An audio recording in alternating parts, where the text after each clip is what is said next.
So this is the first edition of the Khoodeelaar television channel. Khoodeelaar is spelled, as you can see on the banner, Khoodeelaar TV channel. And this is the edition. Whatever it says on the ticker, this is part A. And we're doing the world exclusive diagnosis of Fleet Street with a difference. This is the only paper, the Financial Times from Fleet Street, that we are actually looking at. And this is simple because we don't believe that we need to look at the actual texts of the Fleet Street papers to know what they're doing. In terms of the domestic consumption, which is what the England-centric Little English mentality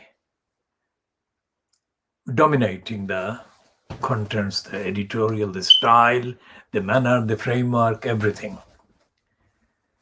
And Fleet Street, based on its role in peddling lies to the public, most of the public are English, and a lot of them are believers in the concept of Little England. And as we have said, Little England to the Little English is the center of the earth. There is nothing bigger than Little England. You decide on the contradictions inherent in that mentality. And we shall come to some of the topical contradictions and immoralities and lying. Little England, in the context of the idea of justice for Geronimo, has behaved with typical immorality, typical lack of ethics, typical lack of engagement with evidence. For 4 years, the UK central government department called DEFRA, which is the Department for supposedly environment, etc., that covers in its kind of reference, remit, all the aspects of the lives of animals like Geronimo. And Geronimo, we are maintaining the campaign Justice for Geronimo. That is one of the slogans. Justice for Geronimo, Save Geronimo, and similar statements that are actually based on the evidence of the last 4 years. Now, who am I? Some of the people who come across this broadcast, may wonder, who is this guy in terms of the contents and the role and the impact and the agenda of Fleet Street. And these people may include some who still believe that the newspapers like the Daily Mail, like the Sun, the Daily Express, daily bribing Boris Graph, also known as Daily Telegraph, and the later kind of arrival from Manchester, the Guardian, which used to be called the Manchester Guardian, and is misleadingly running the kind of claim that it has been in existence for 200 years. Now, it doesn't say that it hasn't existed in London. It was mainly the Manchester Guardian. We shall come to discuss the kind of difference in terms of the contents. Now, who am I? I am more experienced in media, in the law, in the practice and application of the law, constitutional law, than anyone you can find in Fleet Street. That's the basic information. You don't need to know the kind of CB, chronological kind of engagements.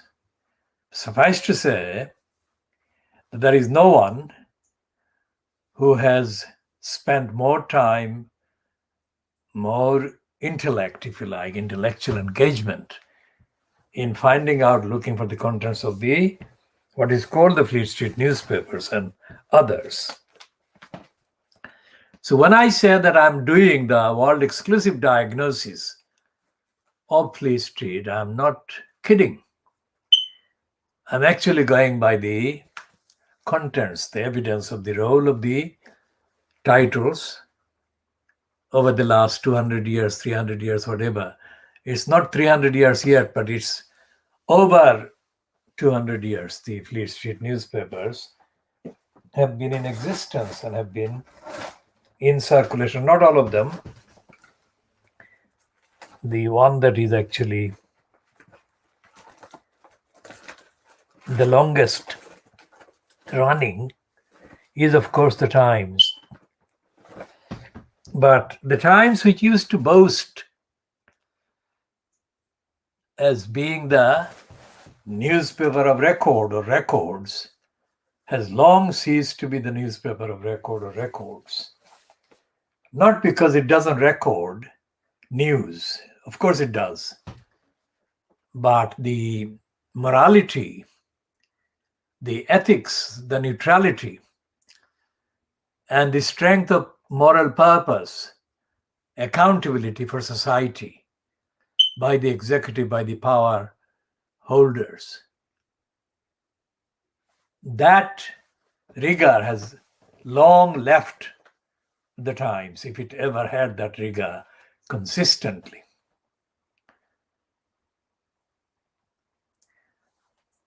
I mean, the Times, as I have said before, not in this edition, the Times is the newspaper that actually printed a shameless boast after the death of Alexander Solzhenitsyn,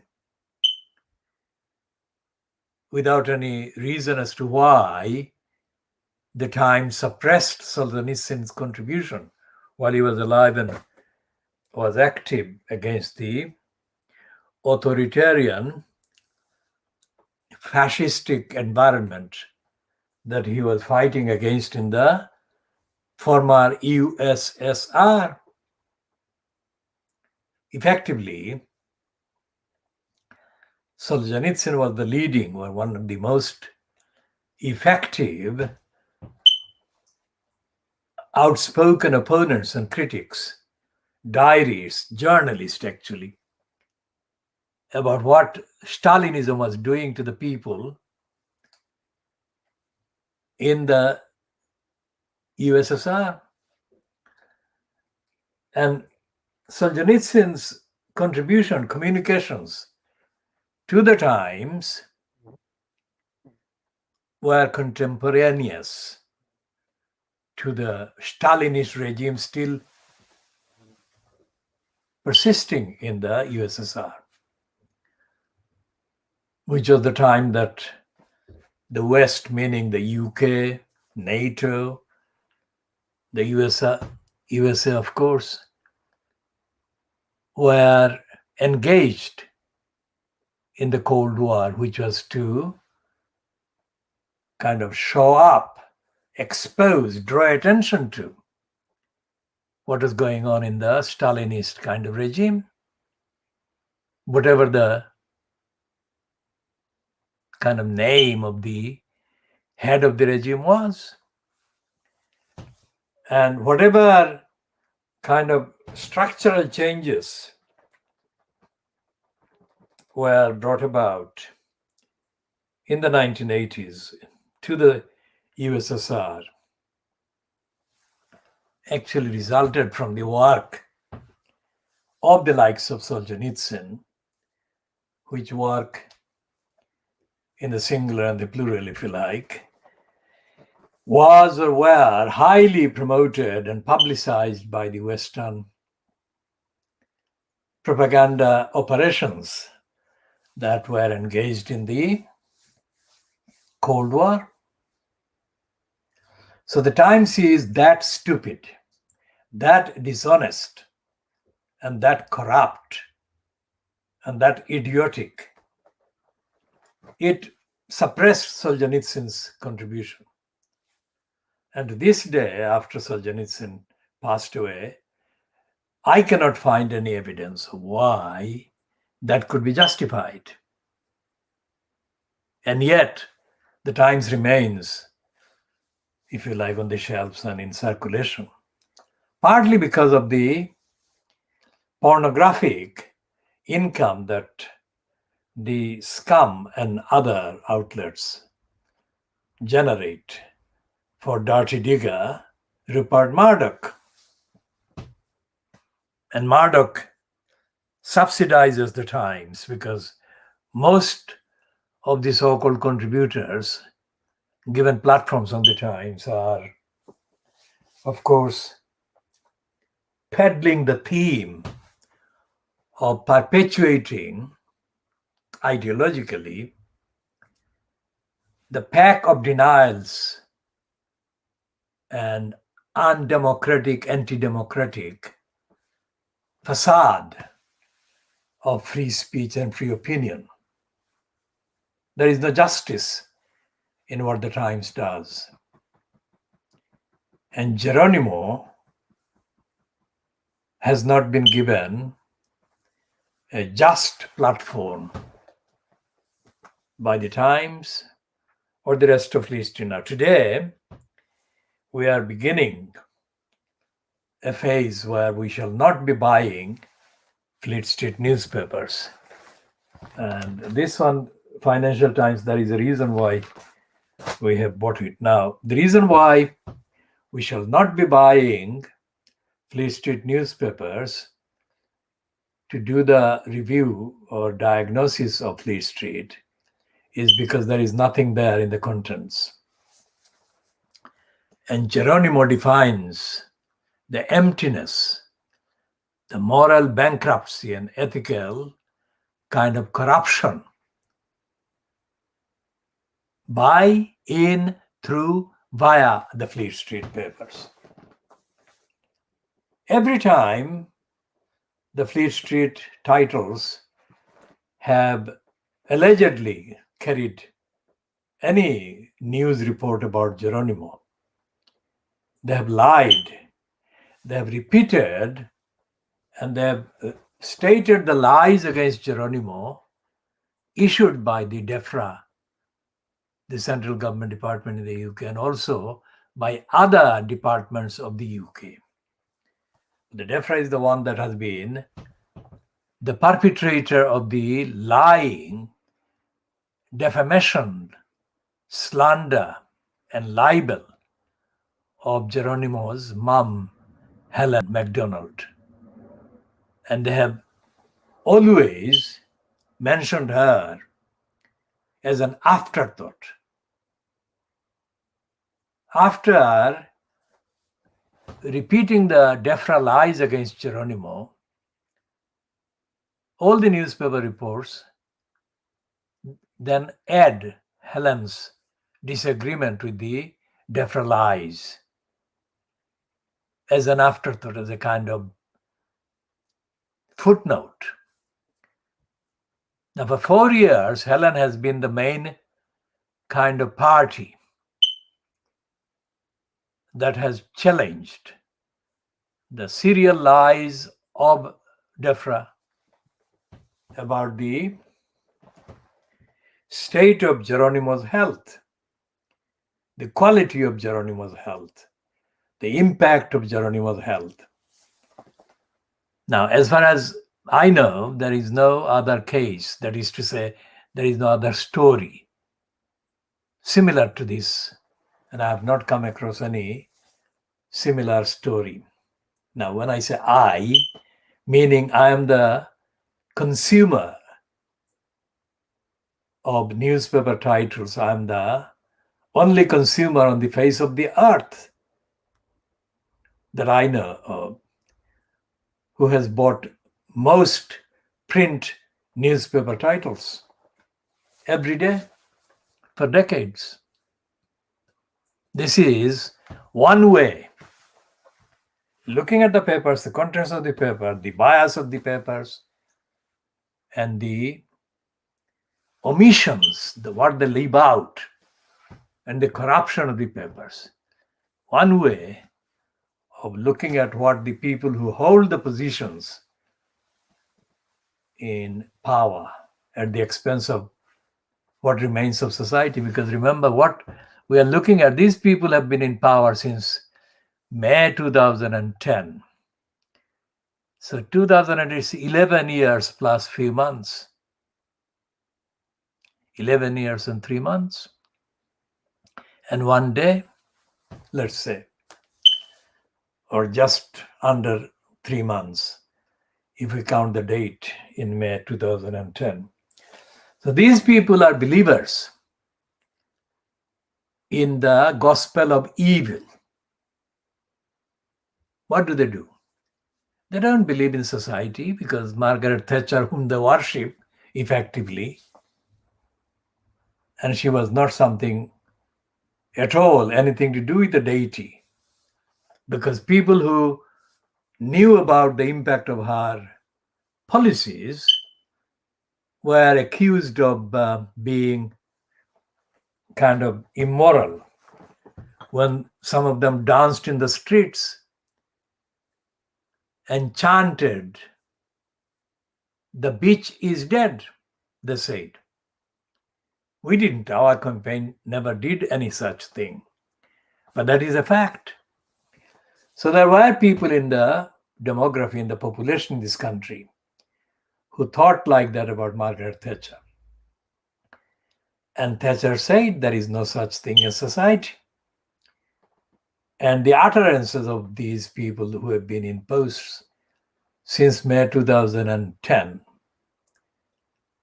are repetitions of many of the things like that Margaret Thatcher said. There is no such thing as society. She might have added, there is no such thing as justice. Because for 4 years, these people who worship Margaret Thatcher have been in denial of the truth about Geronimo. Now, we didn't know about Geronimo in the sense of being an issue or a campaign featured in the newspapers, because although we knew later, after Helen MacDonald issued the information to the public in the way that she did in let's say, mainly in August 2021. And in the contents of what she has released are references to all the communications and battles that she had been fighting for justice, vindication for Geronimo. Our campaign has not been involved until August, I think, when we read the stuff and we read the evidence. And it was obvious that we had to join the campaign for justice for Geronimo. Once we became involved, other issues became apparent to us. I'll come to that section in a minute. Now, the Financial Times yesterday, that is Tuesday, the 31st of August, ran a piece by a former BBC Newsnight policy editor named as Chris Cook. Now, we have, as at this time, no evidence as to what that piece did to DEFRA. Because unlike any of the other papers in Fleet Street or anywhere else, any broadcasting or radio platform in this country or anywhere else in the world that has been carrying content about Geronimo, none of those had any piece similar to what Chris Cook's piece yesterday was. And Chris Cook's piece yesterday, as I said, in my knowledge, is the first one published or broadcast or aired in any mainstream media in this country or a media from any other part of the world that actually referred to what goes on inside the UK government departments. Now, those people who are watching this, or those people who don't actually know about Britain from living in the UK, may or may not be familiar with the phrase civil servant. In most of the countries in the world, they are clerks, they are called clerks. They are not called civil. These are people who are not employed by the military, the defense services. These are people that are actually employed in various UK central government departments, so-called. Now, this broadcast, this program, and this campaign, this movement originally uses various phrases like so-called, not because we are not sure about the kind of described identities of these departments, but we want to point out that underneath the names, these departments actually don't deliver the service that the names imply. Similarly, civil servants are neither civil nor do they provide service. And that's what Chris Cook of the Financial Times mentioned, not in the way that I'm mentioning, but Chris Cook's piece was headed that civil servants in country, or officials, either officials or civil servants in the UK, are making every effort to keep official secrets secret. Now, that is contrary to the provisions of the so-called Freedom of Information Act. Remember, I'm saying so-called. It will become very clear immediately. Because the Freedom of Information Act that still exists in the UK statute book, so-called, was a reluctant piece of legislation. But under the provisions of the most widely referred to aspects of the Act, civilians, members of the public, are entitled to apply for freedom of information concerning government departments, concerning public bodies. And Chris Cook, in his piece, acknowledges that although that is the case, there are too many obstructions built in the Freedom of Information Act to deny the requester most of the important information they apply for. And in that context, Chris Cook says that he applied for a very small amount of information from the Treasury, that is the Finance Department of the UK government, back in 2007. Notice the year 2007. And the first formal reply, or the first factual reply to that request, he didn't get in 2007. He didn't get in 2017, 2018, 2019, 2020. He only got the first response or reply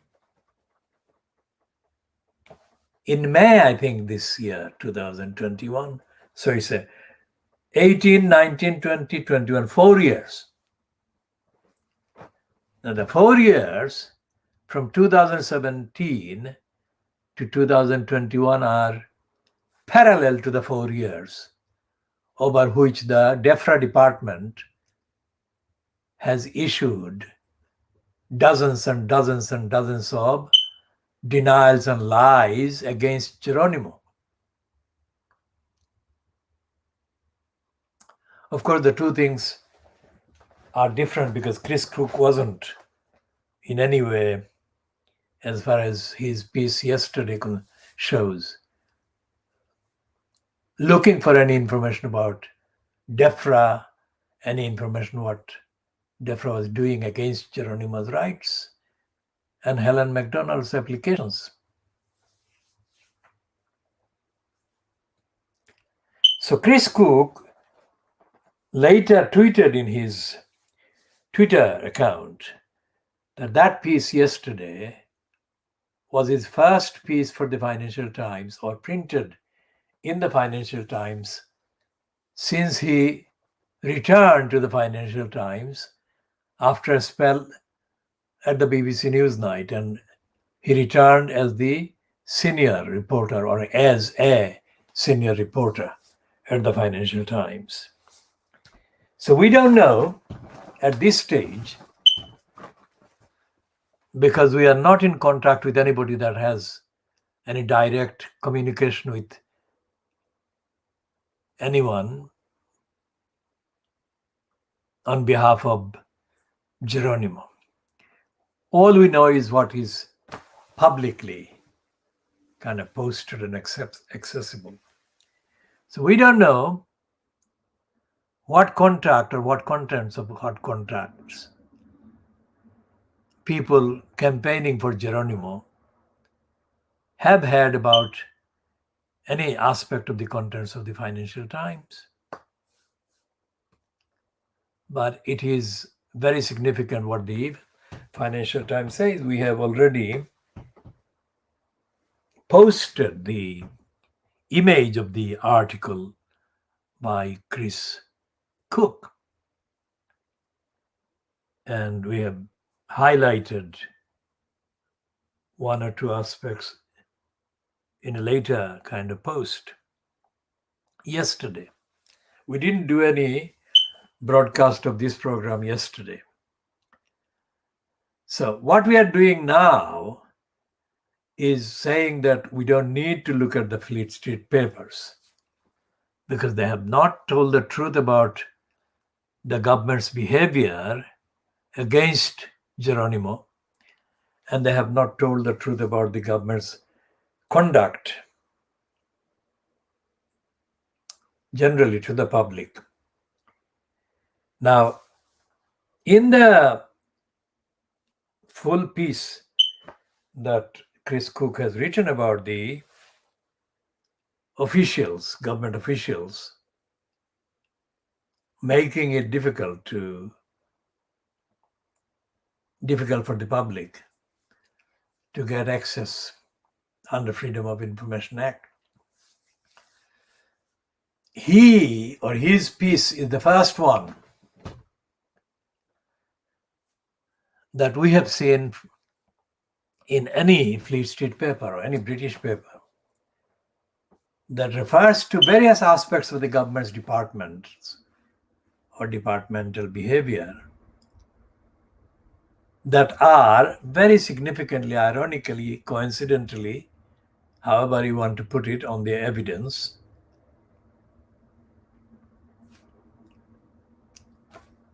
they're pointers to what Geronimo has been subjected to and how Helen has been treated by the DEFRA department and the other departments she may or may not have actually been in contact with, because we don't know. We haven't had any direct kind of access to what she has actually done in full. We can only access what she has published so far in the last few weeks. But we don't know those that cannot be reproduced, let's say phone calls or personal kind of conversations that she may or may not have had with any of those people.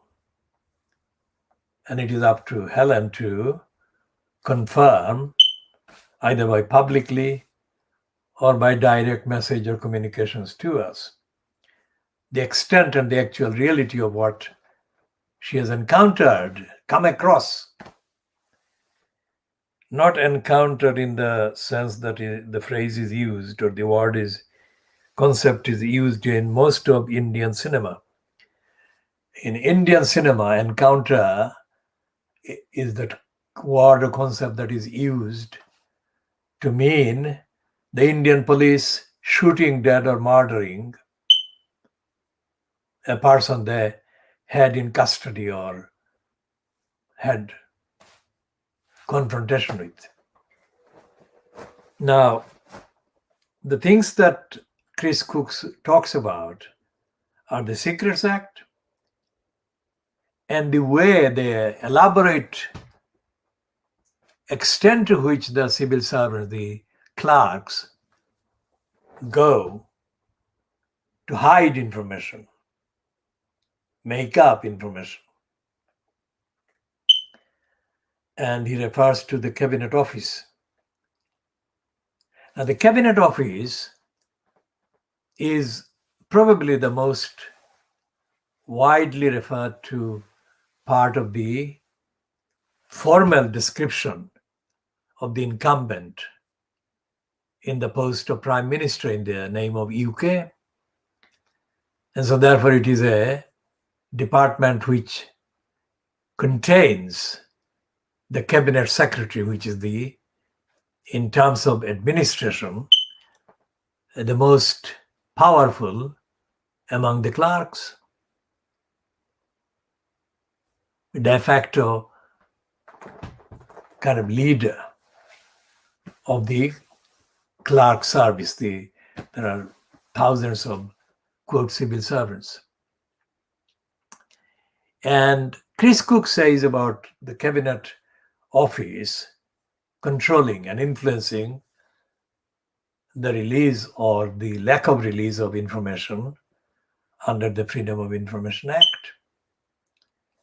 Now, all the court cases, the latest one being in the middle of August, that Geronimo has had through Helen and her, quote, legal team, have effectively sought the evidence of what DEFRA knew about various regimes, various tests that were supposedly being carried out to supposedly establish the extent, the fact and the extent of the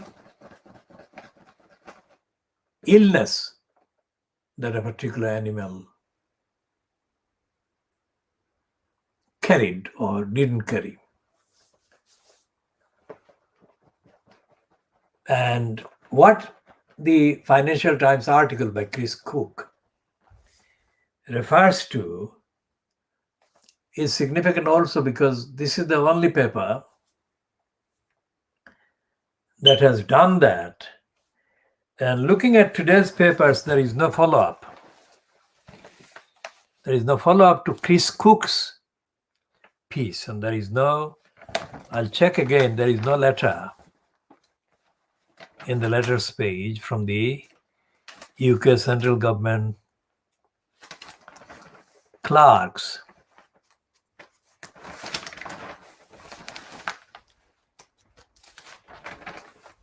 referring to what Chris Cook has said.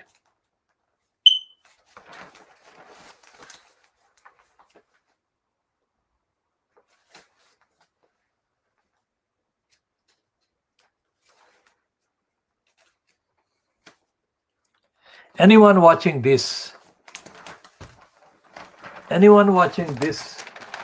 edition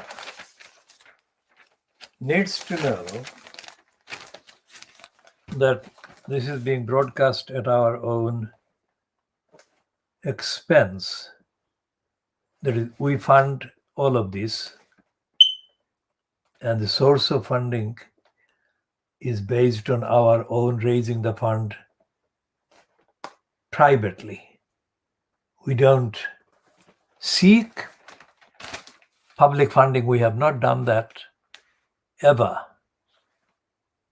in decades of communications and movements.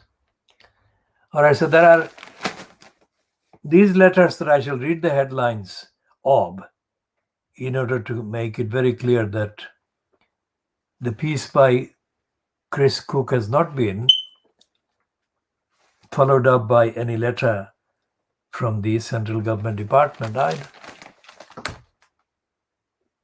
So this is one. The first letter is the West requires a whole nation approach to cyber security. So that's not about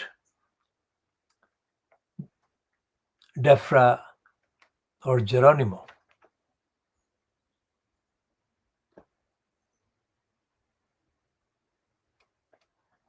And there is the other letter, Campaign Group Defense Assisted Dying.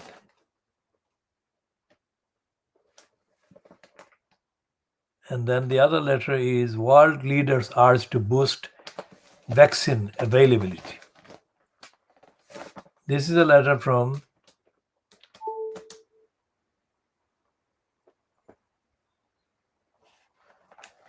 a number of people about vaccine.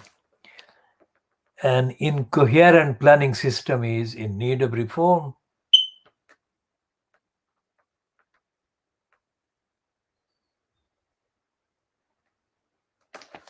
It's about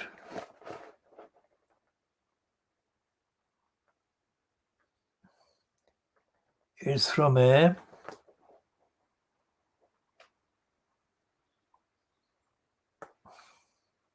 solicitor's company person. Company is Pinsent Masons in the city of London. The person who wrote it is Robbie Owen. And the next letter underneath that is creating office avatars is much like climbing Everest. And it says, in response to Hannah Murphy's article, Avatar Star in Facebook's version of The Office, 20th of August, why do people climb Mount Everest? Because it's there and they can. Why do computer scientists create virtual meeting systems? Because it's possible and they can. Neither do anything other than justifying admiration for their skills and tenacity in reaching their objective. Neither do anything for humanity. Now that's Stuart Miller, Arlington, Virginia, USA. Now this is something absolutely true.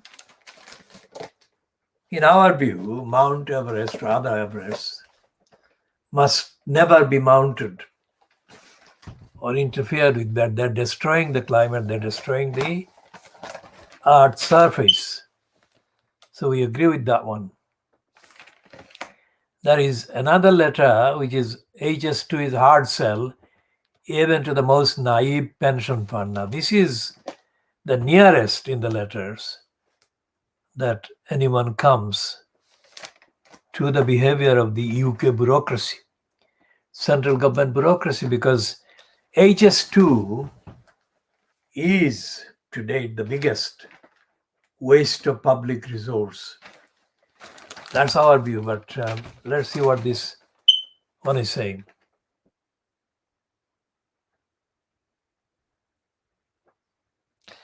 The last paragraph, with an estimated benefit to cost ratio of around 0.5% even before these latest changes, the Treasury, that is the UK Department of Finance, might have a job selling this government-backed white elephant to even the most naive pension fund. Compare this with the net cost of closing it down of around 7 billion. And HS2 is estimated to be over 150 billion, some 10 times the original estimate. Now, this is the crux of the disconnect between the civil service and the public and society. Now, 150 billion is way too much to waste. In an economy, in a population where a third of the people in this country are in low income and in poverty of one sort or another. And I'm not going to list the details of the other failures that society is inflicted with.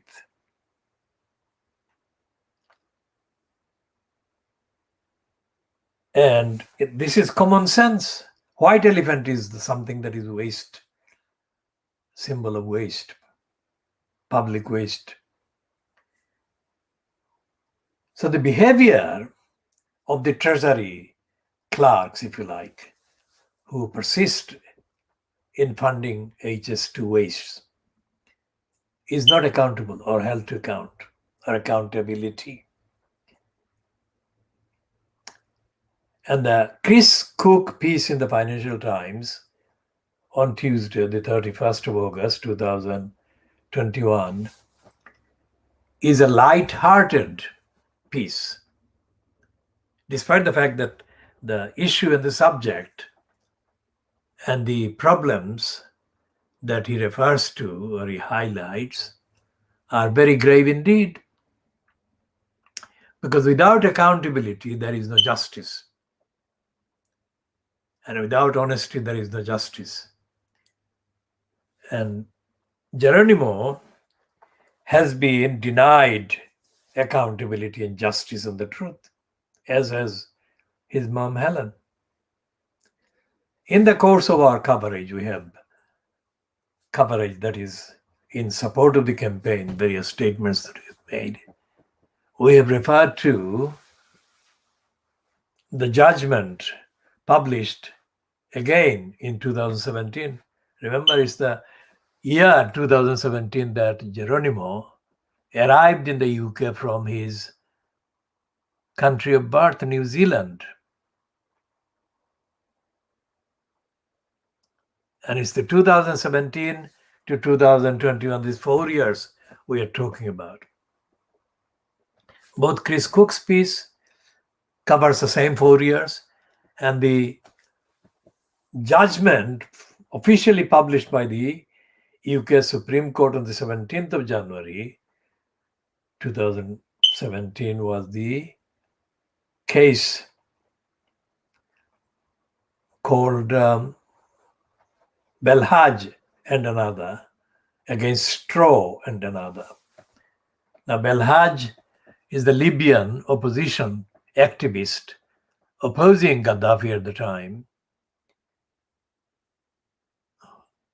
who more than 15, 16 years ago, when Tony Blair was imposed as Prime Minister Tony Blair was wooing, bribing in terms of the praise, and Gaddafi was being wooed by Blair for funds and support. So in order to appease Gaddafi, or part of the appeasement of Gaddafi, the UK allowed the abduction of Belhaj and his wife from countries in the southeast in Asia. And they were brought to Libya by the CIA with the knowledge of the UK, and they were tortured, both of them, Belhaj and his wife.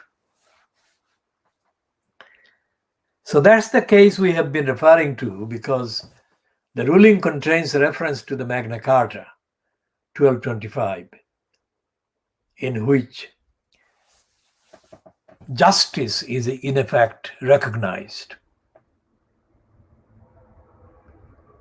And this is a ruling that was about torture and the UK's complicity with torture by the CIA and the Americans.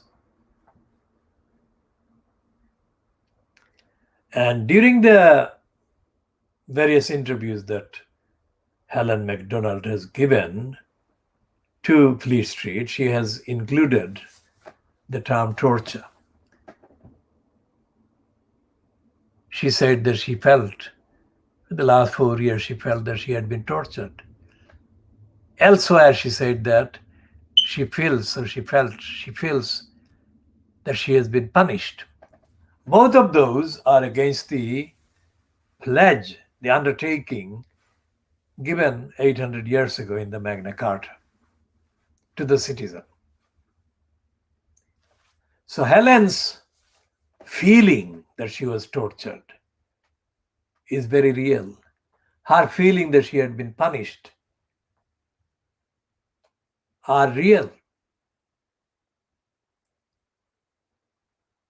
which is what the Chris Cook piece in the Financial Times actually, in effect, refers to and covers.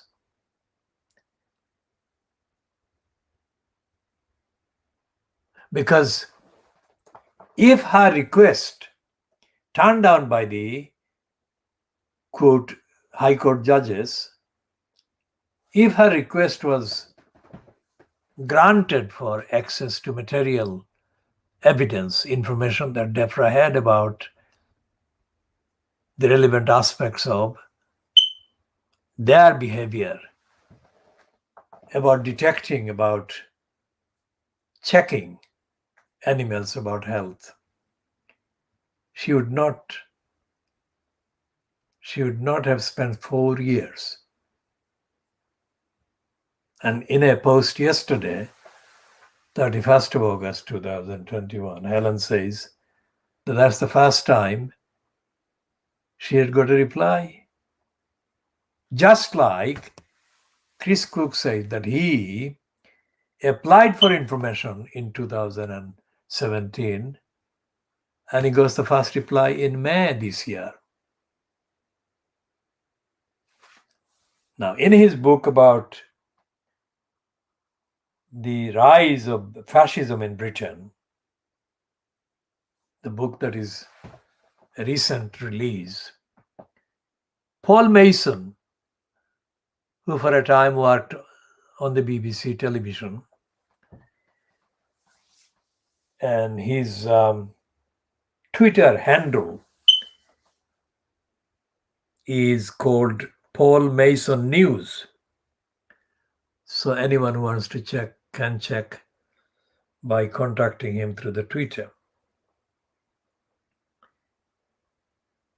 Paul Mason has said that fascism is not happening in Britain in a kind of wild way, but it is happening with most of the people not being even aware that this is happening.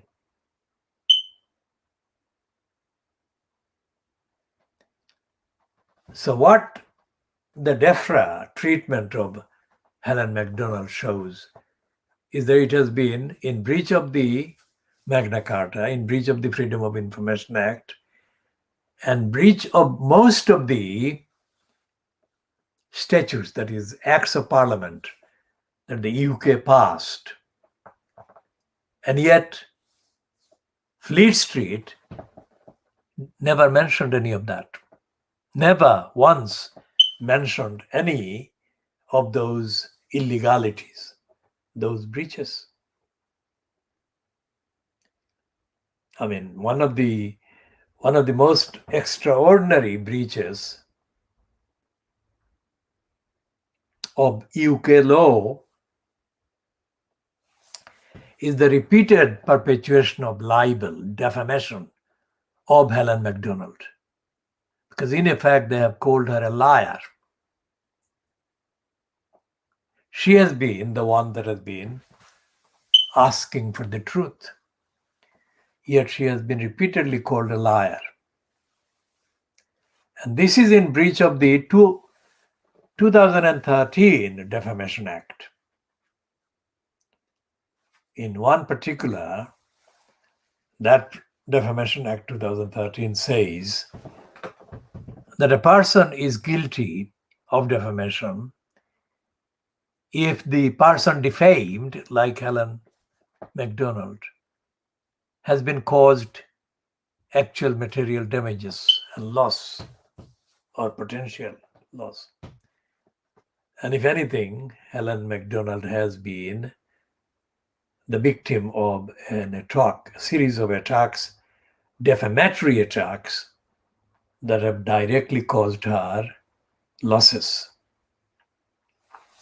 So when we have been talking about the need for we have been saying that there have been legal options.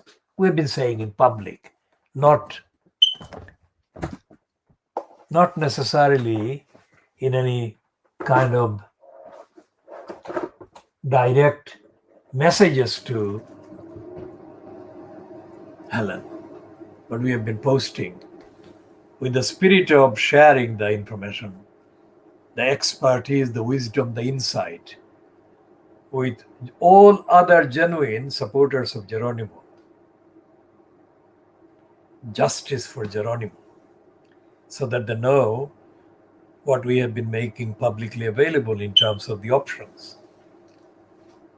And we have said that although Helen has been represented in court cases by licensed law traders, at least in 3 most notable cases,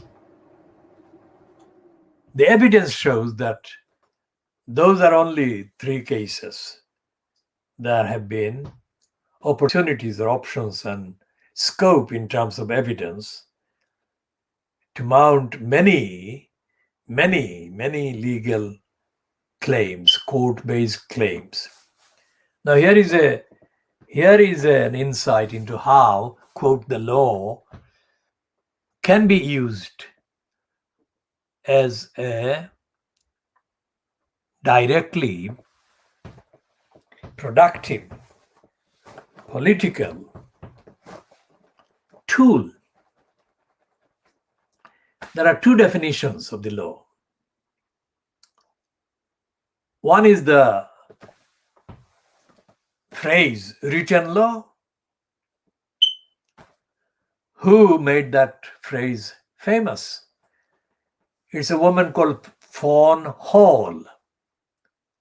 Now, Fawn Hall was the private assistant to Oliver North, Colonel Oliver North in the USA Army. And Colonel Oliver North was the one that was involved in the scandal during Ronald Reagan's regime as president with the Iran-Contra scandal. Very much like the duplicity and the contradictions and the dishonesty that the British media, Fleet Street,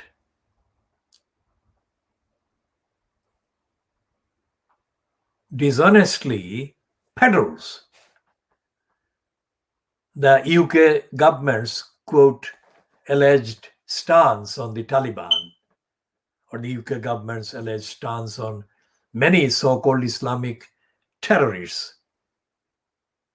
They never tell the truth about the Fleet Street never tells the public the truth about the extent, the fact and the extent of actual dealings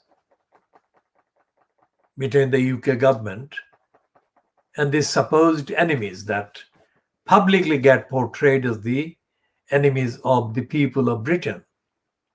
That is never the case. That is never the truth. As was highlighted during Iran-Contra scandal.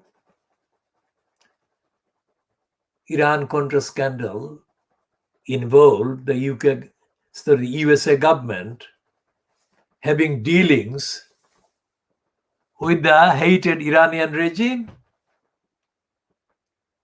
via a South American country. Iran-Contra, the Contra is a South American kind of country outfit.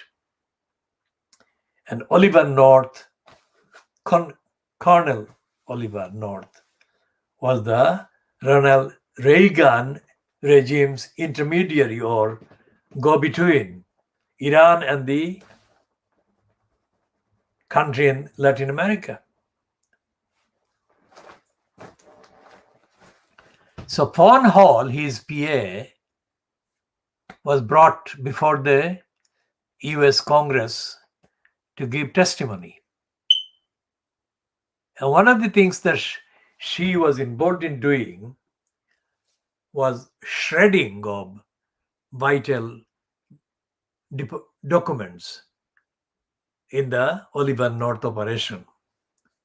She shredded them. That is how she featured in the proceedings. Now, remember what Ronald Reagan was famous for. One of the things that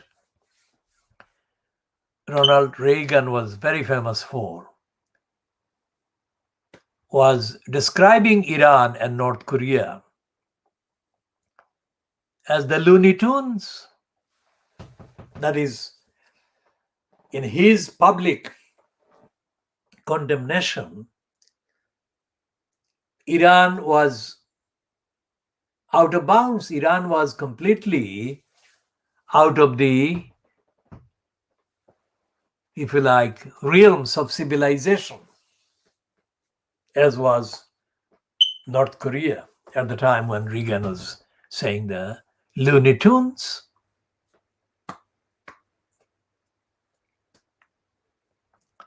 Now that was the Iran that the same Reagan was in business with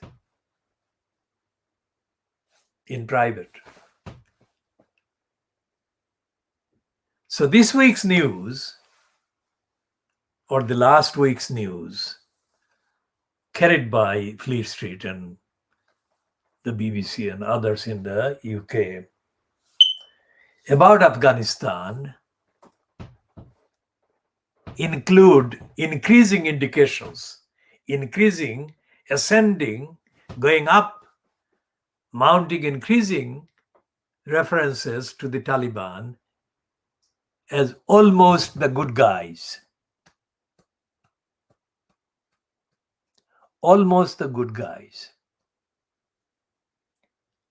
Against whom? Of course, it is the other lot coming after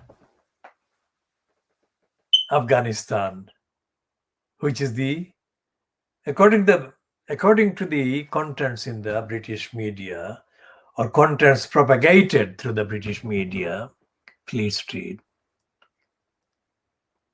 a kind of breakaway version of the ISIS. So what will happen in the coming weeks, months, years is that the West, including the USA, of course, will build up relationship with the Taliban in Afghanistan. Now, while they do that, they will also work to create another organization that can counter the Taliban in due course. And that organization or that outfit, that alternative, would welcome British business and business with Britain.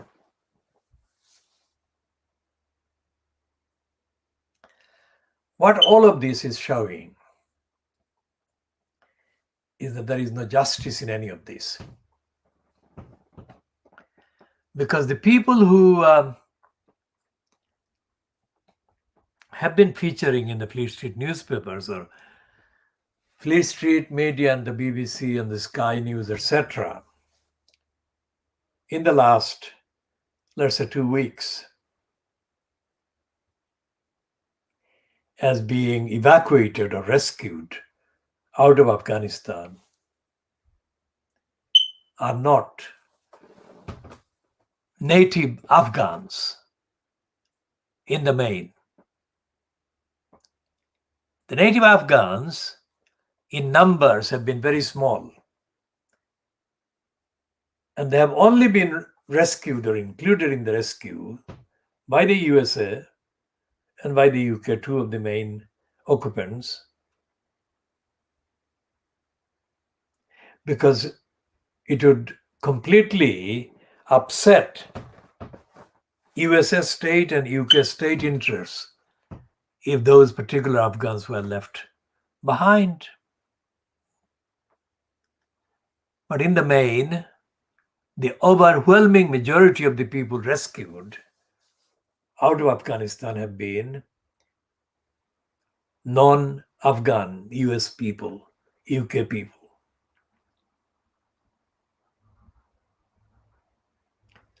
So despite the various expressions of plastic expressions of regret at leaving those people behind, these plastic expressions attributed to Boris Johnson,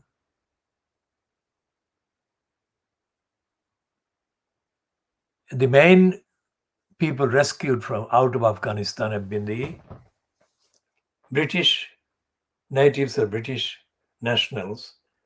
Same thing with the USA nationals. No equal rights there. No recognition of equal humanity.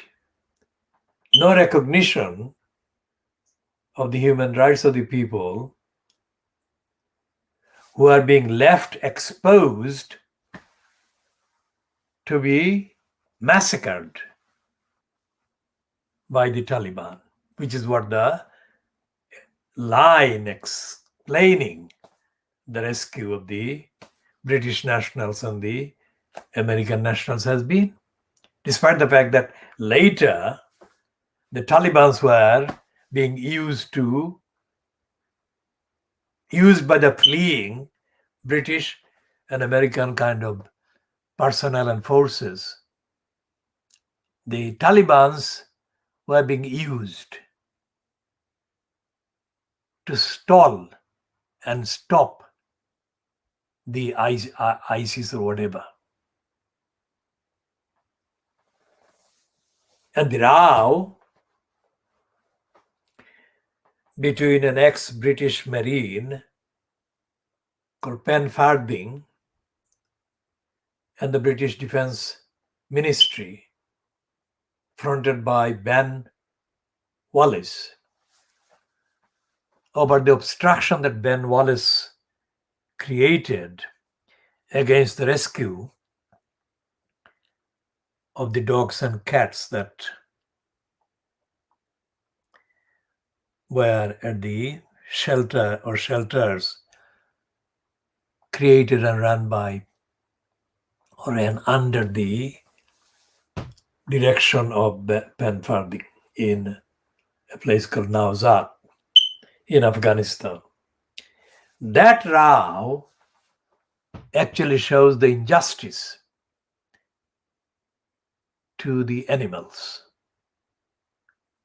Because Wallace said that he was not going to prioritize animals over people, or even to kind of treat animals as equal to people. That now shows that the media role has been to just kind of overhype the raw aspect rather than focus on the rights of those exposed to danger and being left behind. That was the row about. That was what Penfarthing was concerned about. And he had the support of, quote, likes of Ricky Gervais or Jarvis, who put a tweet in his Twitter account, quote,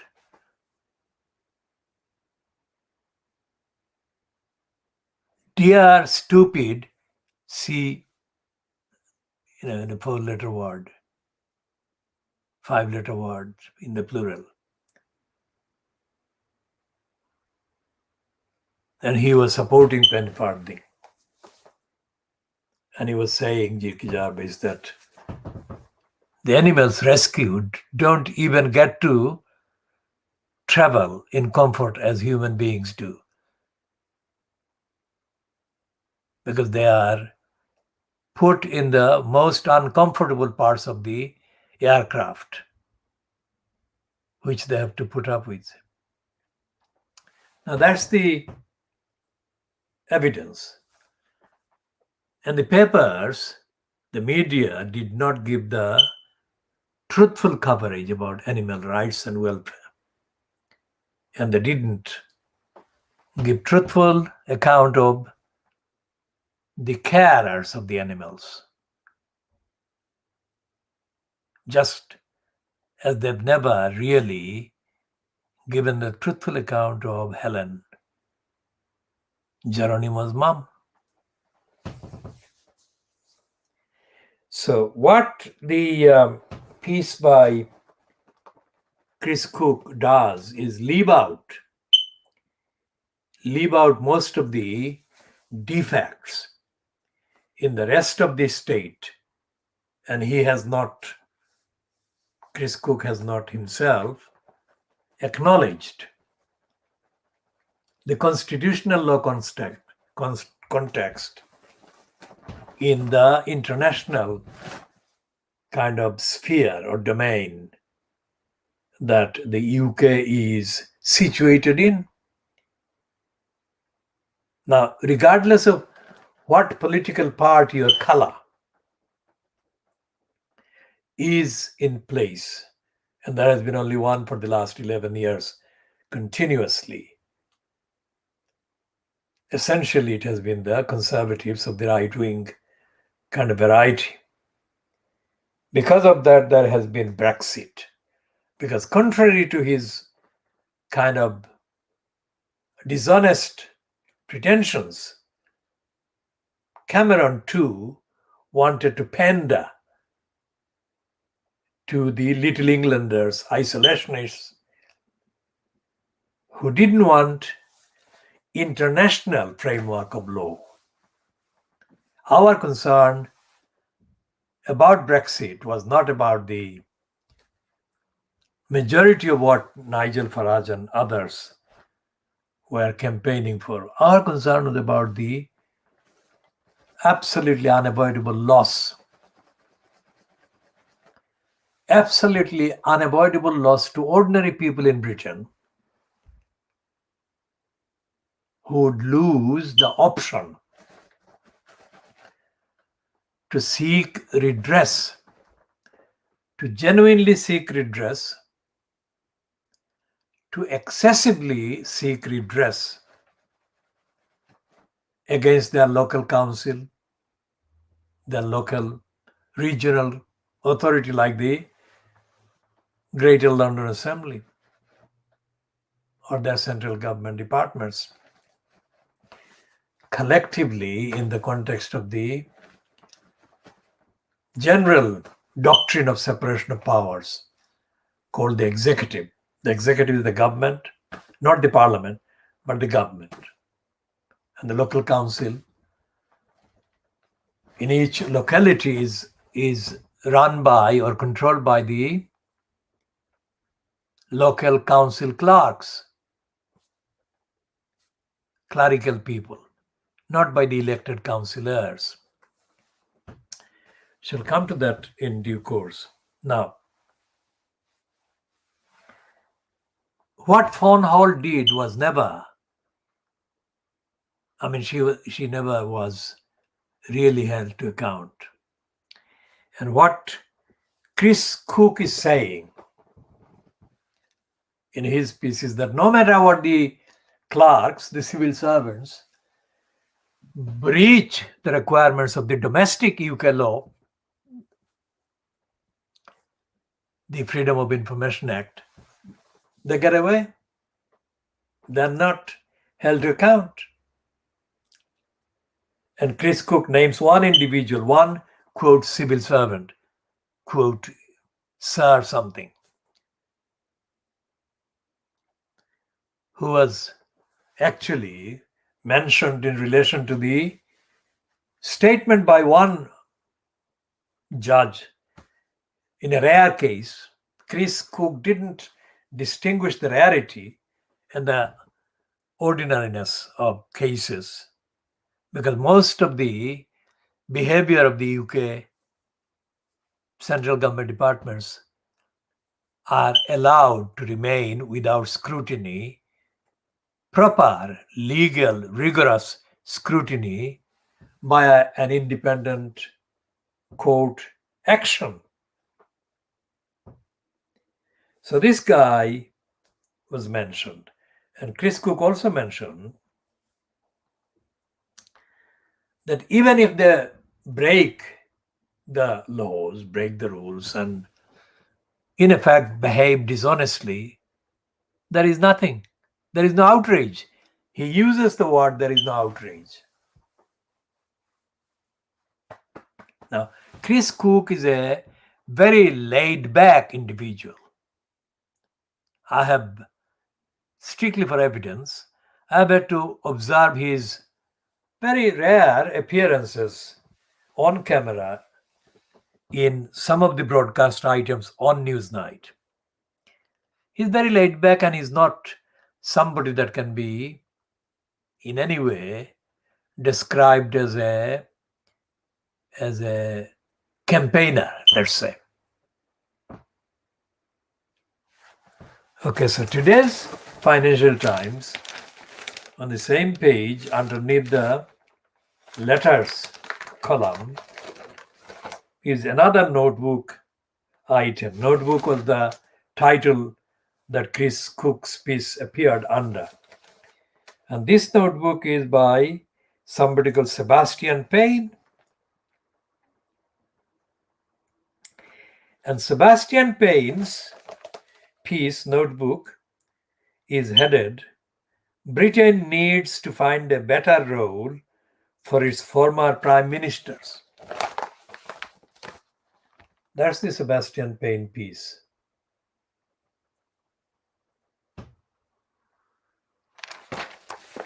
And the last paragraph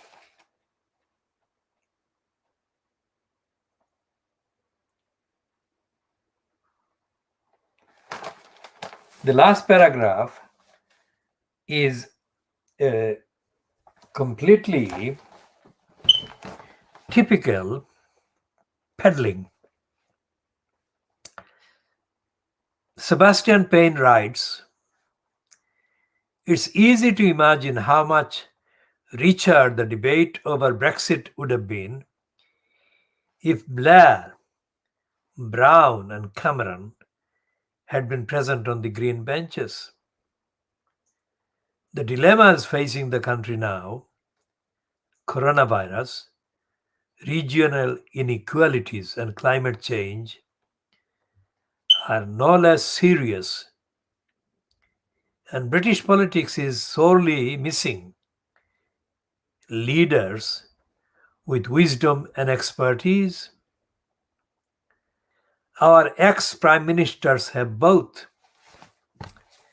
Now, that is the last paragraph by Sebastian Payne writing his notebook. But before that paragraph, he peddles Tony Blair. He says Blair hankers for the Commons. His allies say he would love to return to frontline politics, but for the harsh reality of standing for Parliament. One says if Tony had found a way to stay in the Commons, the last decade of Labour and national politics would have looked very different. Now, this is Sebastian Payne is writing as a right winger because he is actually in denial about the disastrous role each one of the ones that he praises there, Blair, Brown, and Cameron, has played. But what is even more dangerous is the fact that both Payne and Chris Cook yesterday don't refer to the real crisis, which is the crisis of democracy. The threat by fascism that Paul Mason has been writing about. And the lack of democracy is at the root of the lack of honesty and the lack of accountability and the lack of any willingness by the clerks, also known as the civil servants, to disclose information to the public, even under the Freedom of Information Act. Now, this is in the wider context of what Paul Mason has been saying. This is the state just about the slow walking stage of fascism. There is no accountability. And as the people protesting against the abuse of state power under the coronavirus measures, as the people have said,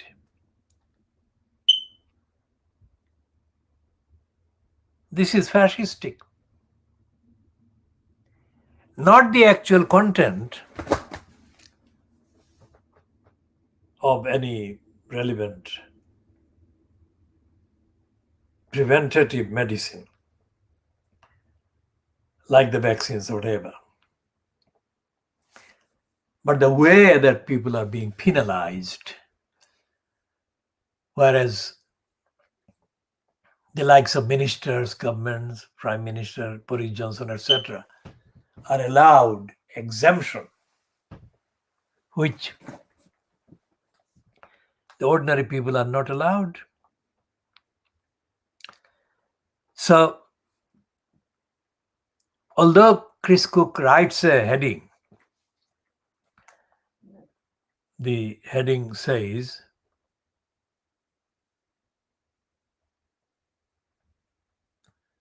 I'm coming to that in a minute.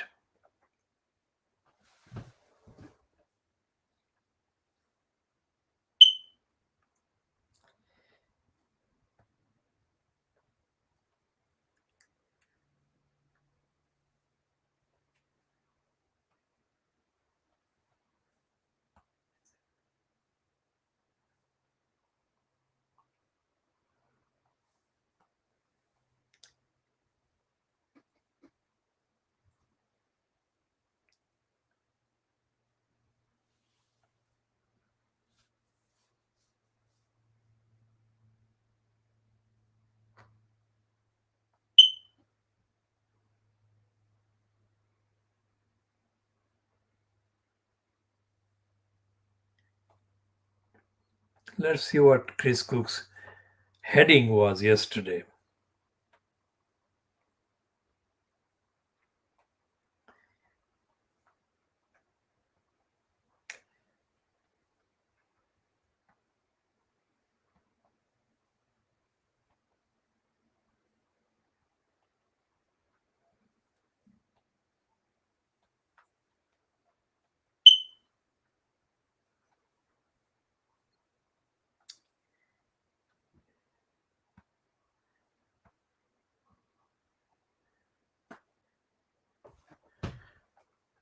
All right, so his heading in the piece that was in the actual print edition of the Financial Times in the UK, because it is the print edition is printed various parts of the world, but the UK edition is what we are referring to. So the headline read, it was an opinion piece, UK officials are going to great lengths to keep their secrets secret. And he says the Freedom of Information Act is being quietly gutted by civil servants. Burnt. So what he's saying is the UK central government is allowing its employees to systematically, openly, rampantly break the existing Act of Parliament. Now, this is very topical because the newspapers, in misreporting Helen MacDonald's fight for justice for Geronimo, the newspapers have not done justice to this fact that DEFRA's behavior in denying Helen MacDonald all the information she has been entitled to, Geronimo has been entitled to under the existing Freedom of Information Act.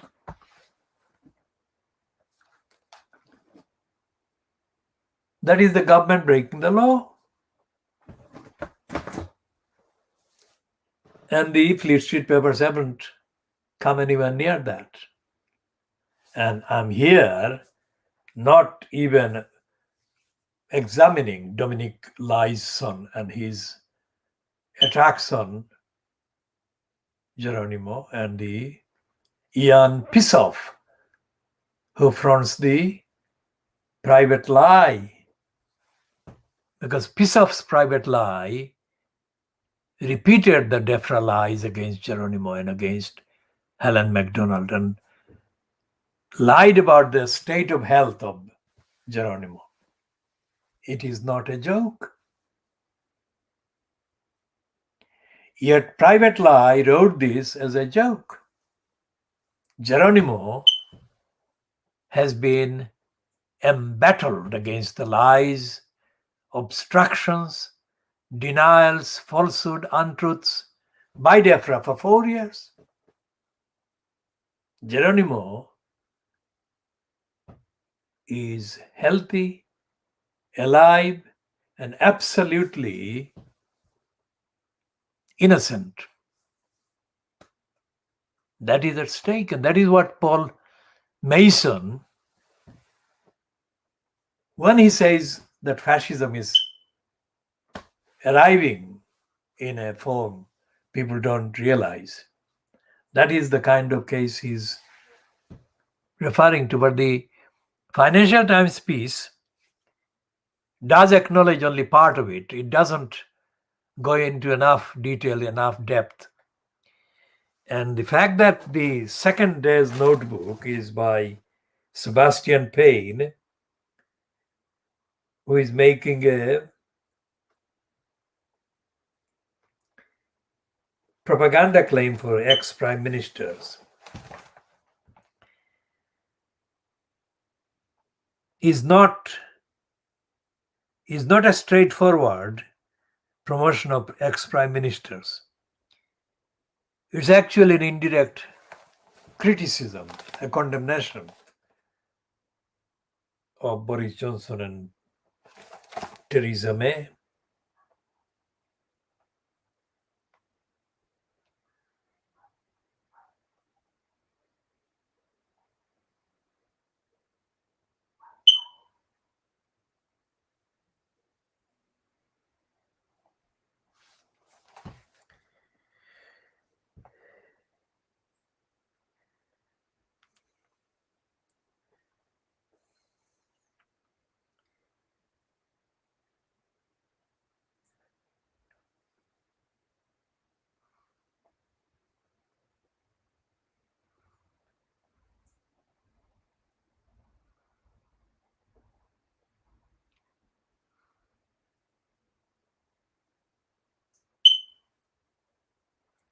And this promotion for ex-prime ministers by Sebastian Payne also, and it must be the editorial decision by the Financial Times, quite apart from the fact that Sebastian Payne personally is not a very bright boy. Sebastian Payne is doing this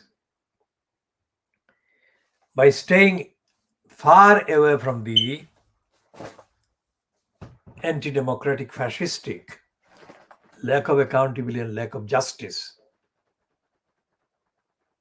that dominate society, as controlled, if you like, or influenced by elected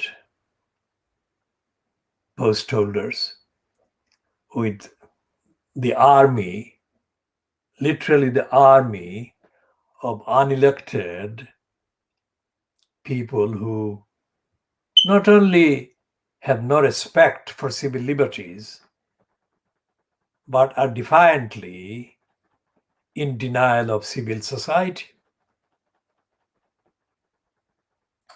And that's because the role being played by the so-called shadow cabinet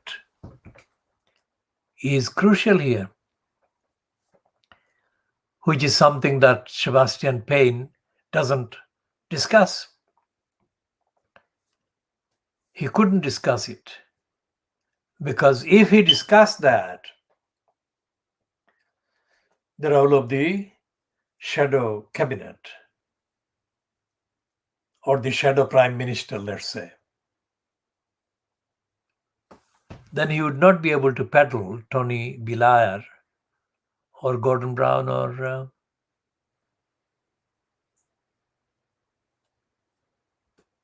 David Cameron.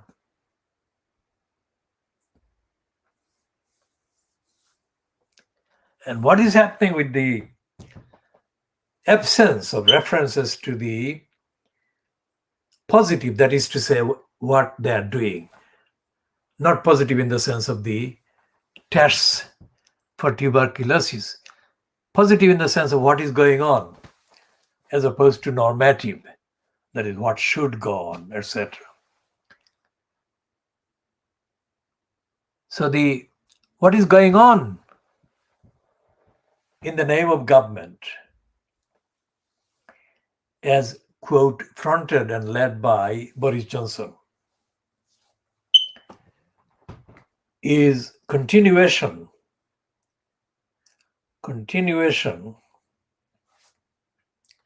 under Johnson's name of what Chris Cook is talking about.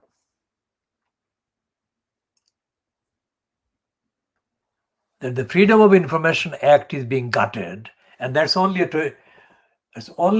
a little sign, tip of the iceberg of the bigger thing. And here is the list of the bigger things that are happening.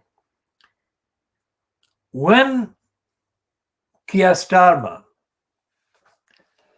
here is a footnote about constitutional law. The UK constitution normally is referred to as a country with no written constitution. Now that is a misleading statement to begin with. But even if there were a written constitution, a volume called the Constitution, the contents would not serve the cause, the purpose of democracy, the purpose of democratic accountability. How? Here is how. Because the claim, as I said, misleading, that there is no written British constitution, because there are far too many acts of parliament that are collectively referred to as the statute book, although there is not one statute book as such, but collectively, notionally, all the acts of parliament constitute that part or those parts of the, quote, constitution that is supposed to be not written. So that's number one. So that fact is not correct to say that there is no written constitution, because there are written acts of parliament, written statutes. But if you look into the contents of the written acts of parliament, then you can, if you look cleverly and if you look intelligently and if you look in context, with an open mind and with enlightened background in your perspective and outlook, then you can immediately spot with ease the corruption of most of the acts of parliament, the corruption in most of the acts of parliament. Here is a international framework-based explanation. For example, when it was the European Convention for Human Rights, or so-called, various aspects of the main convention had to be acknowledged by a domestic Human Rights Act, which is the Human Rights Act 1998. But then you come across in there a lot of derogation. Now, derogation is an instrument that actually gives the domestic member country, let's say, too much leverage, too much excuses to behave in conflict with the very contents of the particular act of parliament, say the Human Rights Act. Because it says that if something like terrorism or national security are involved in an application of a provision of the act, let's say the Human Rights Act, then the domestic country can ignore the Human Rights Act. And there are too many articles in the original European Convention that the UK can avoid, can ignore. That there, and then in the contents of the Human Rights Act. Now, why is this such an important issue? Because if the main purpose, the main kind of provision, the main protection, human rights protection, are the subject of the case, court case against the government, against the state, say in the case of Geronimo, if it is the DEFRA behavior violating the Human Rights Act, the Freedom of Information Act, two of the acts, then the applicant, Helen and Geronimo, would get significant prospect of relief. I'll come to prospect in a second. But if that significant prospect, otherwise possible, is blocked by the judge, then in effect, instead of interpreting the Act of Parliament, the judge becomes the tool of the defendant to the application, which is what has happened.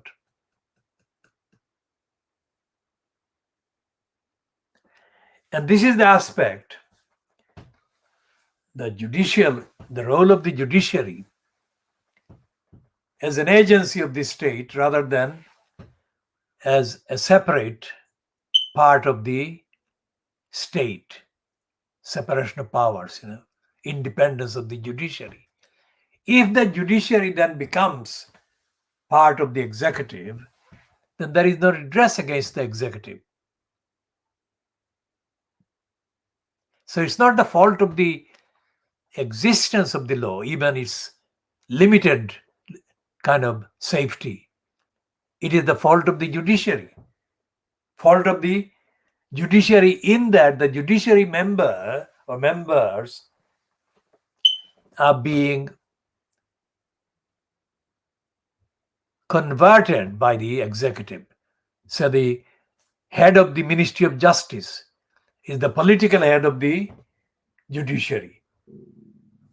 And it is quite obvious that the head of the Ministry of Justice would have wanted DEFRA to prevail in the court, because a loss in a case by DEFRA is a loss not just for the DEFRA, the department, but of the entire government. And it's real and it's symbolic, because it has got implications across the departments and across the country. So politically, the executive has been sabotaging the independence of the judiciary and the existing, supposed to be existing independent legal remedies under the number of acts of parliament. The relief, the remedies that were supposed to be available to members of the public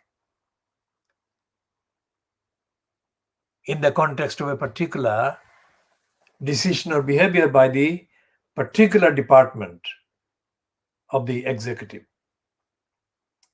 So when the former solicitor, a woman called Mary Stacy, whose main practice took place in Birmingham, and she's a woman judge, and I'll come to that in a little while. Mary Stacy sat in judgment against Geronimo and against Helen MacDonald. And Helen MacDonald and Geronimo were represented by a woman that I had not heard of until this case, Catherine McGahey. She's a licensed lawyer, that is a barrister, and she's got silk, that is, she carries now the label QC, which confers on her the kind of entitlement to demand higher fees for her appearances or her work.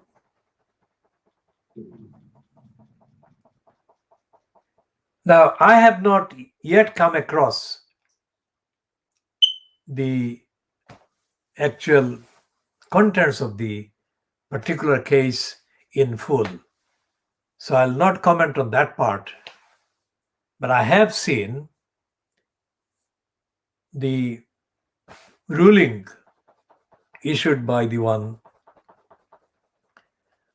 called Murray and the one called Griffiths.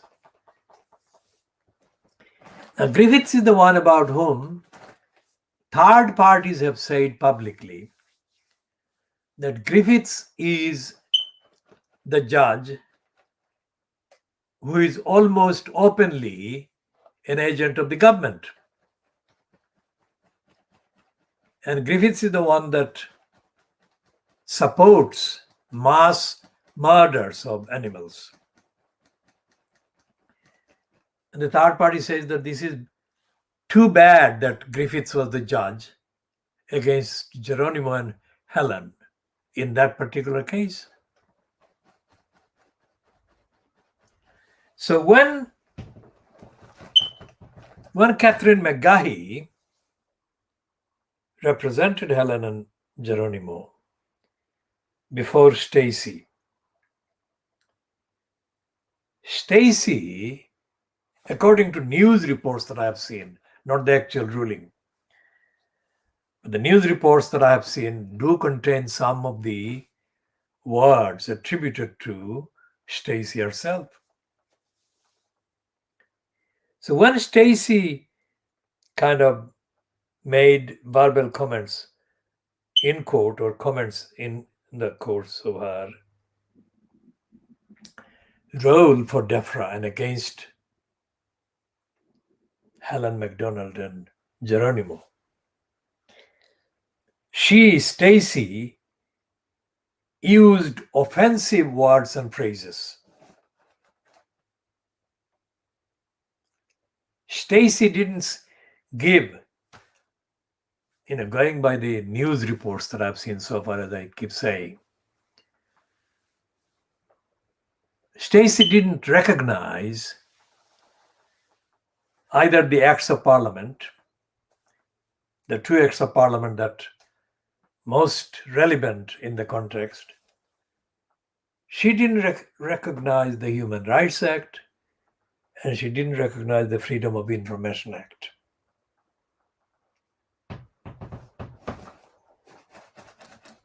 Now, I don't know what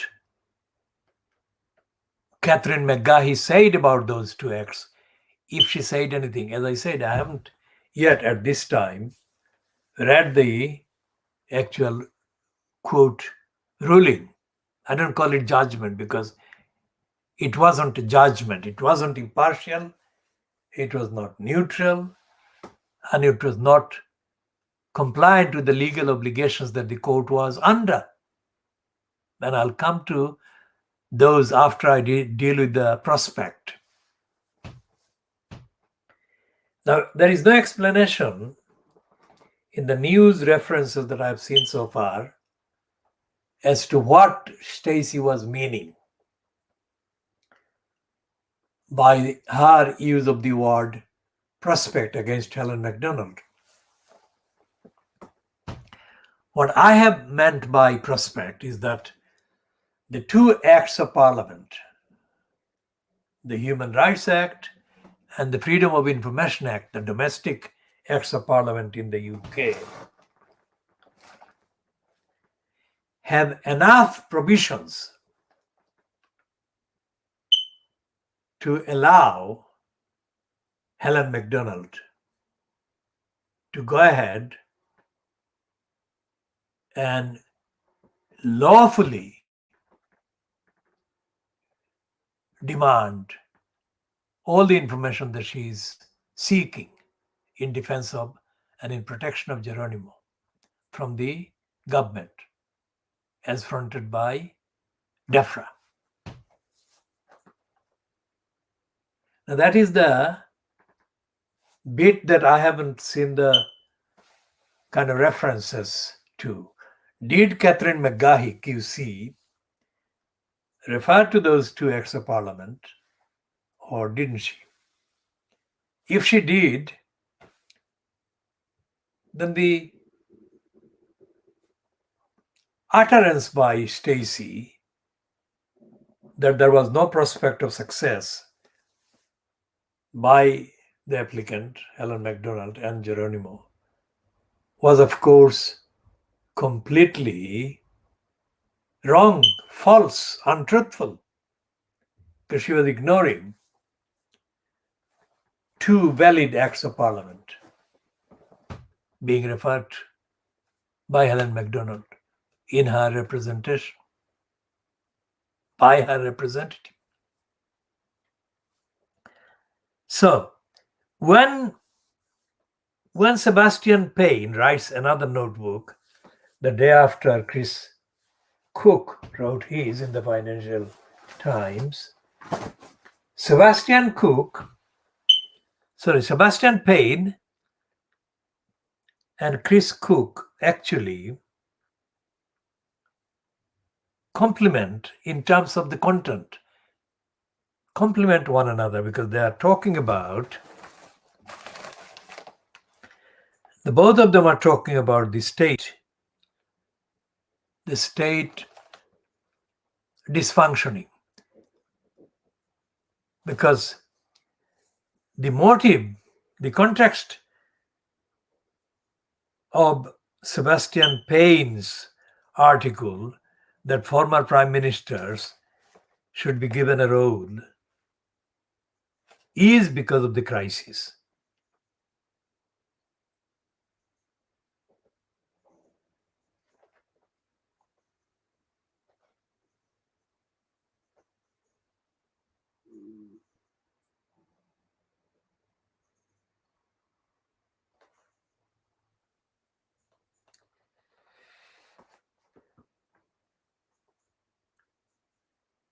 And Sebastian Payne is referring to an agency, well, a kind of think tank called the Institute for Government. It's a woman called Hannah White.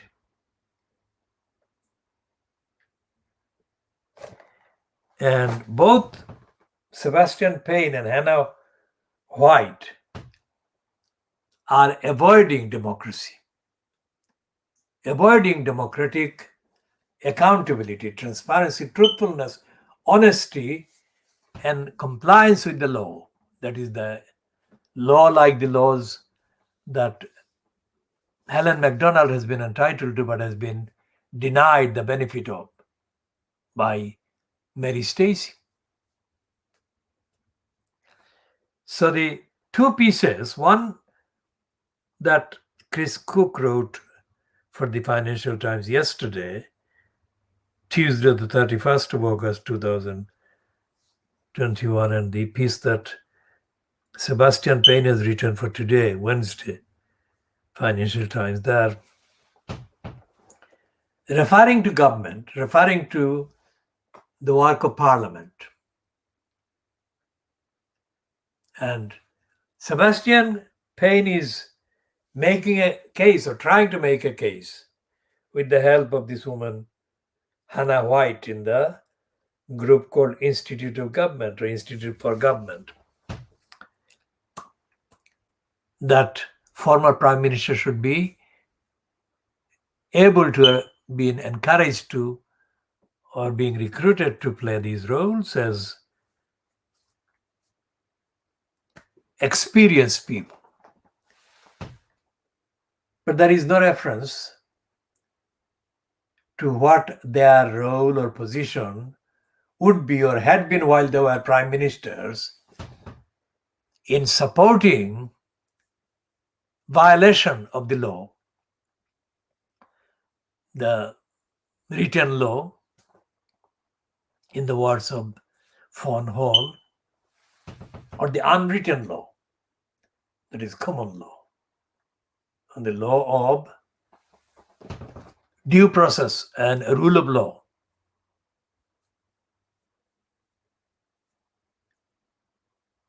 Because the universal function, the universal relevance of the rule of law, the doctrine, rule of law,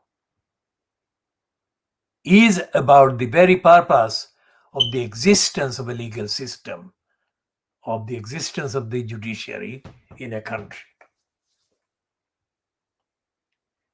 So whether Catherine McGahey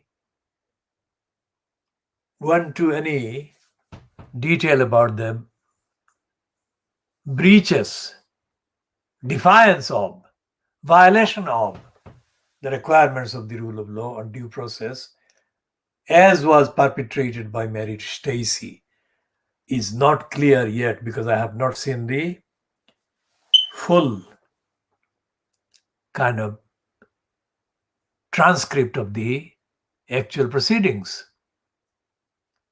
But regardless of whether I have seen it or not,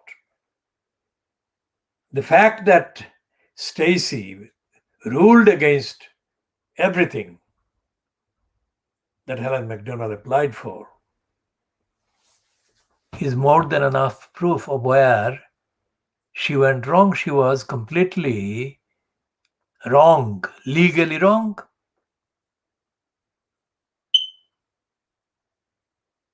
Because she was not applying the available acts of parliament and the available doctrine of the due process and rule of law to consider, legally consider, lawfully consider, truthfully consider, honestly consider, justly consider the evidence of Geronimo's health and the evidence of Defra's untruthful distortion and lies against Geronimo for 4 years. So this is Paul Mason's sleepwalking fascism, because Mary Stacey didn't hide her contempt for all these legal requirements that would have helped Helen and Geronimo, overwhelmingly helped them. And neither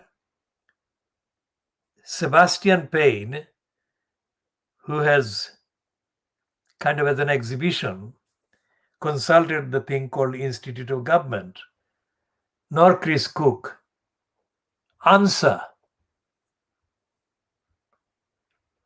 the criminality, illegality of the judiciary.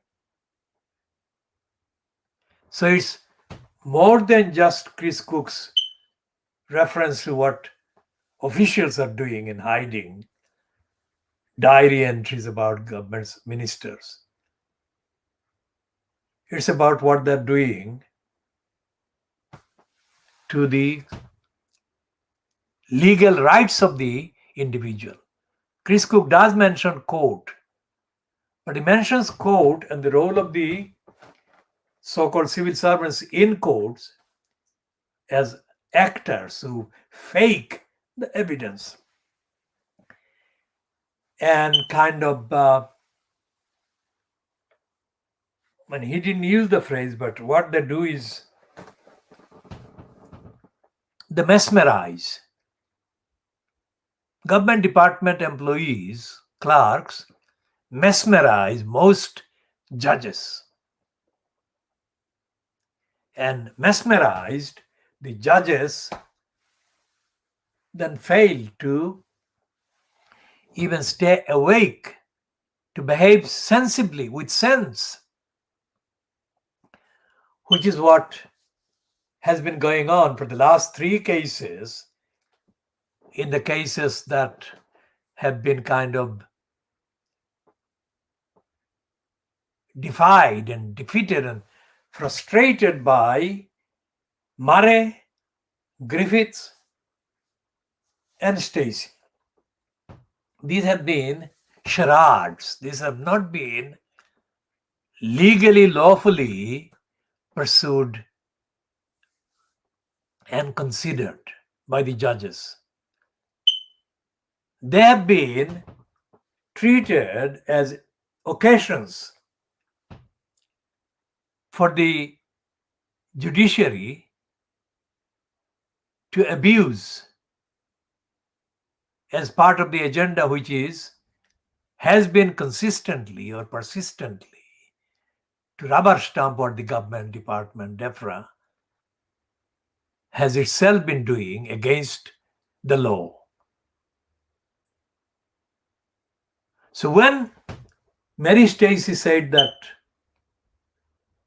Helen MacDonald didn't have a prospect of success, she wasn't talking objectively, neutrally. She was not saying subject to the evidence, the full evidence.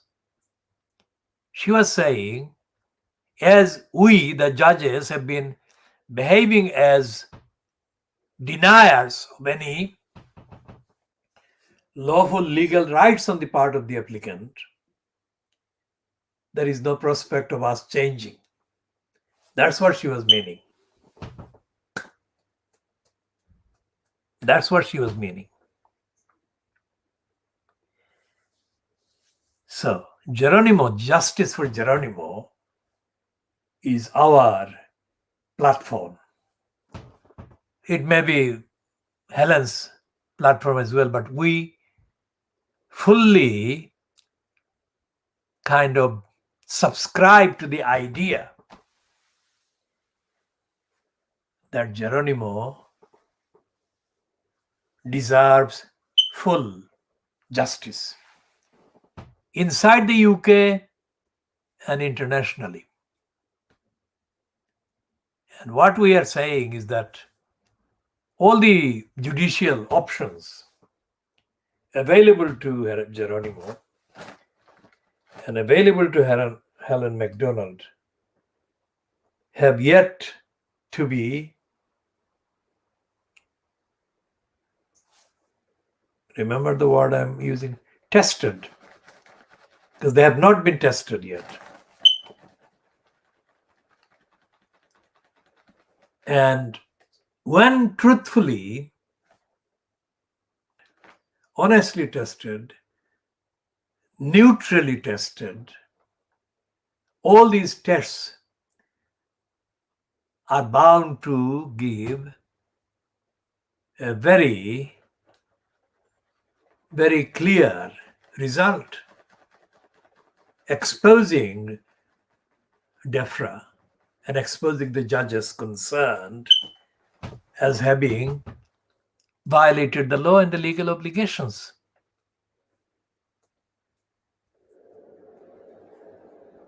That is what I'm saying. And I'm saying that based on the evidence, based on the law. Now, one of the things I've said earlier at the beginning is that in their peddling of the DEFRA kind of lies and untruths against Geronimo and Helen, the so-called Fleet Street newspapers have either chosen to ignore the international legal framework, or they have been acting as an agent of the government.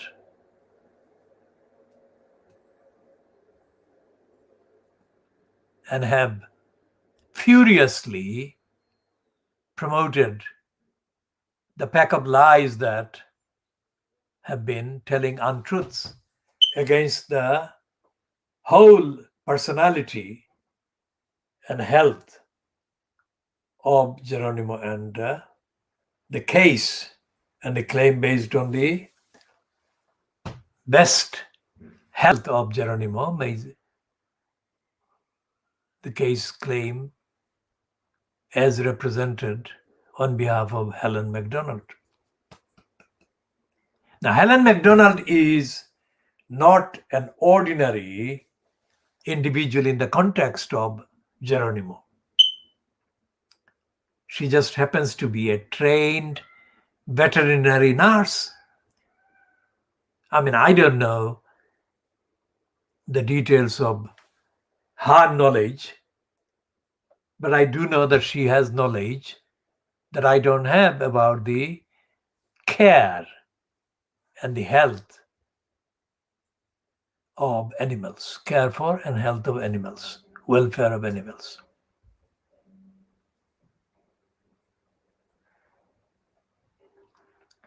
So if, for example, somebody goes to an animal treatment center or the vets,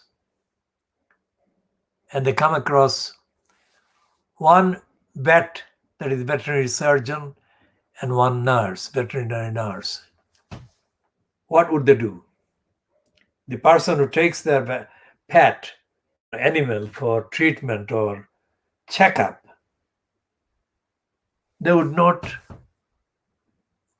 never start with the assumption that they should be looking at the state of health of the animal, rather than the nurse and the vet. People would, of course, allow the vet and the nurse to carry out the checking of the health state of the health of the particular animal. So what gave DEFRA at any stage in the, or what has given DEFRA at any stage in the last 4 years, any reason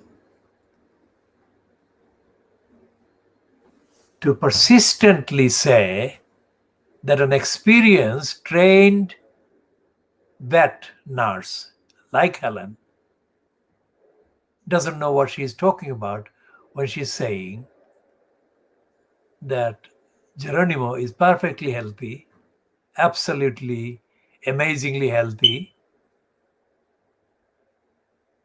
and he needs to be left alone, that he needs to be treated as a healthy Geronimo who needs no treatment.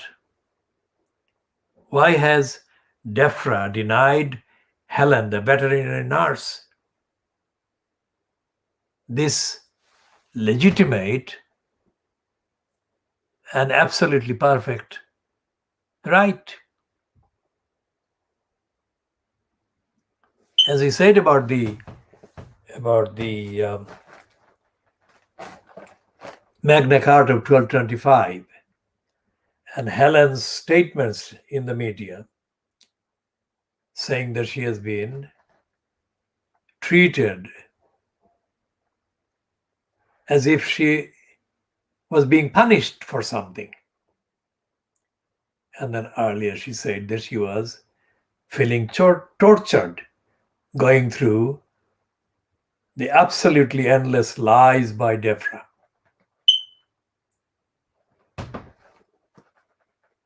The torture, what is the difference between Helen's feeling tortured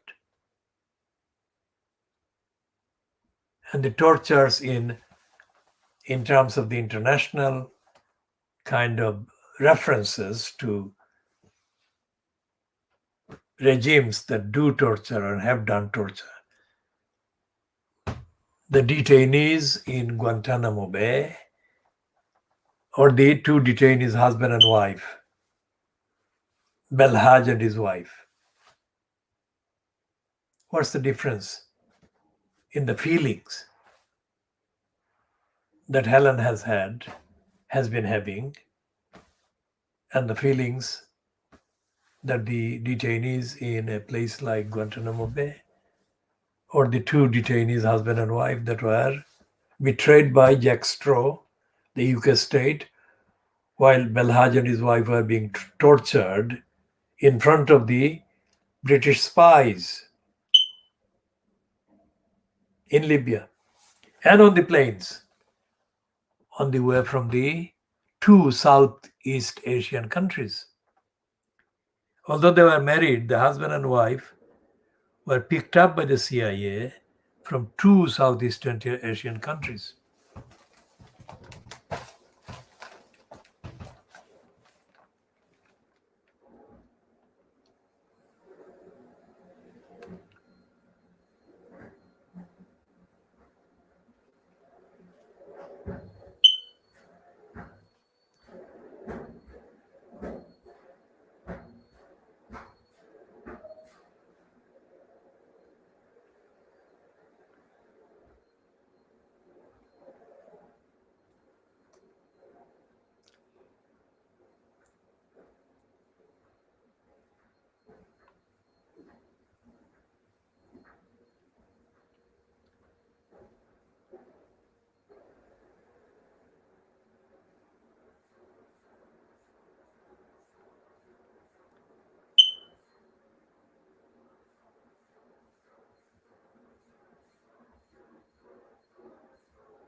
Now, although the headline as I said in the Financial Times, is a promotion for the former prime ministers.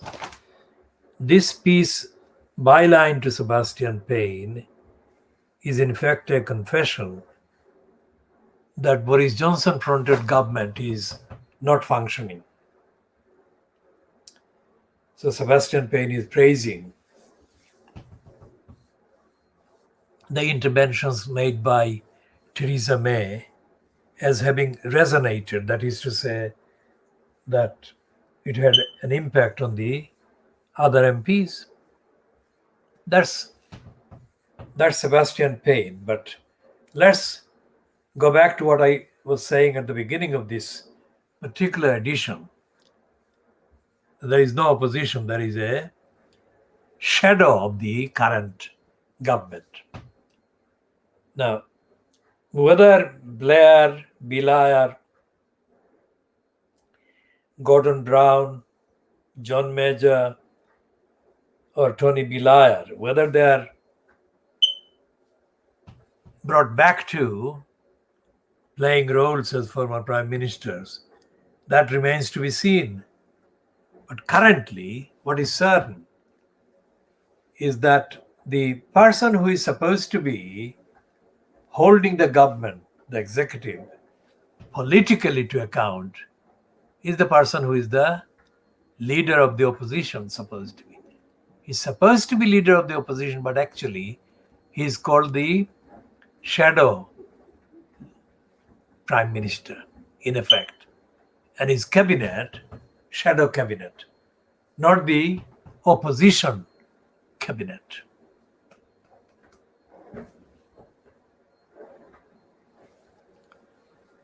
So when a fascist decision or a series of fascistic decisions are made by the executive, the current executive, that is fronted at Downing Street level by Boris Johnson,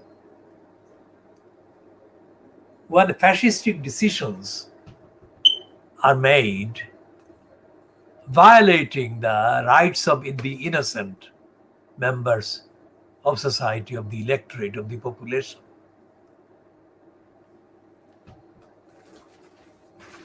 the role of the leader of the opposition is supposed to be uphold the rights of the victims of injustice, unjust decisions by the executive. So is that happening? The answer is no. Although he is the leader of the opposition, he is not delivering the role that he is holding the post for in the kind of appearances. If an injustice is done to a British person or a person legitimately living in society,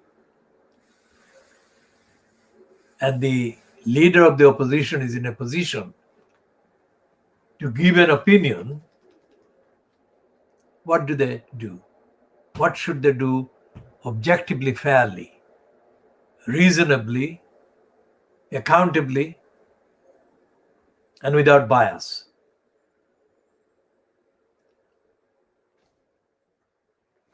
They should be telling the truth, and they should be saying, let's look at the evidence and let's look at the law.